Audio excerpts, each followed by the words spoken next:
नमस्कार। चुनावी समर में आप लोगों का स्वागत है। पेगासस जासूसी विवाद में केंद्र सरकार के खिलाफ सुप्रीम कोर्ट सख्त। दरअसल सुप्रीम कोर्ट में सुनवाई के दौरान केंद्र सरकार ने बताया कि पेगासस जासूसी के आरोपों को लेकर स्वतंत्र जांच की मांग करने वाली याचिकाएं अटकलों और अनुमानों के साथ साथ मीडिया में आई अपुष्ट खबरों पर आधारित है। केंद्र सरकार ने सुप्रीम कोर्ट में कहा कि उसके पास अदालत से छिपाने के लिए कुछ भी नहीं है, लेकिन केंद्र सरकार की दलील से सुप्रीम कोर्ट संतुष्ट नहीं है। आपको बता दें कि chief justice N V Raman, न्यायमूर्ति सूर्यकांत और न्यायमूर्ति अनिरुद्ध बोस की पीठ के समक्ष दायर हलफनामे में सरकार ने अपना पक्ष रखा।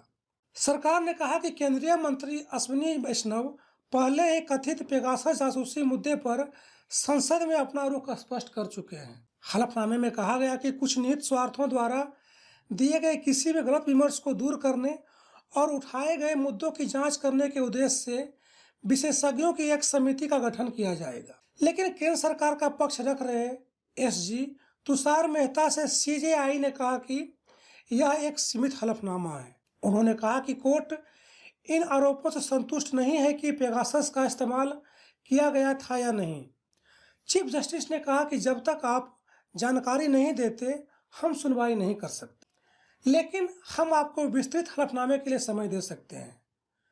वहीं सुप्रीम कोर्ट ने चयन समितियों की सिफारिशों के बावजूद ट्रिब्यूनल में नियुक्ति करने के लिए केंद्र को 10 दिनों का समय दिया है।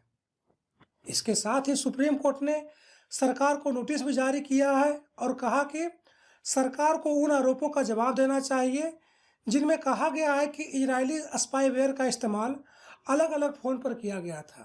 सुप्रीम कोर्ट ने कहा कि वह केंद्र सरकार की प्रतिक्रिया मिलने के बाद ही जांच के लिए समिति बनाने पर फैसला करेंगे। इस मामले में जस्टिस सूर्यकांत ने कहा कि हम यह नहीं चाहते कि राष्ट्रीय सुरक्षा से समझौता किया जाए, लेकिन लोगों का दावा है कि उनके फोन पर हमला किया गया है। उन्होंने कहा कि उनके दावों के अनुसार एक सक्षम प्राधिकारी ही इस पर प्रतिक्रिया दे सकता है। हालांकि सुनवाई के दौरान केंद्र सरकार की ओर से पेश सॉलिसिटर जनरल तुषार मेहता ने तर्क दिया कि सुरक्षा और सैन्य एजेंसियों द्वारा राष्ट्र विरोधी और आतंकवादी गतिविधियों की जांच के लिए कई तरह के सॉफ्टवेयर का इस्तेमाल किया जाता है।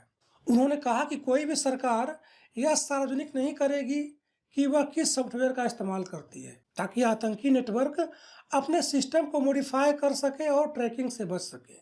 यानी कि केंद्र सरकार तरह तरह का बयान देकर खुद का दामन साफ बताने की कोशिश कर रही है, लेकिन सुप्रीम कोर्ट केंद्र सरकार के हलफनामे से खुश नहीं है और कोर्ट ने सरकार को 10 दिन का वक्त दिया है। यानी कि पेगासस जासूसी विवाद में 10 दिन में दूध का दूध और पानी का पानी हो सकता है।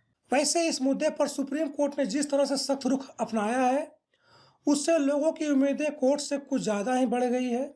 ऐसे में देखना यह है कि पेगासस जासूसी विवाद पर सुप्रीम कोर्ट की तरफ से क्या फैसला आता है। धन्यवाद।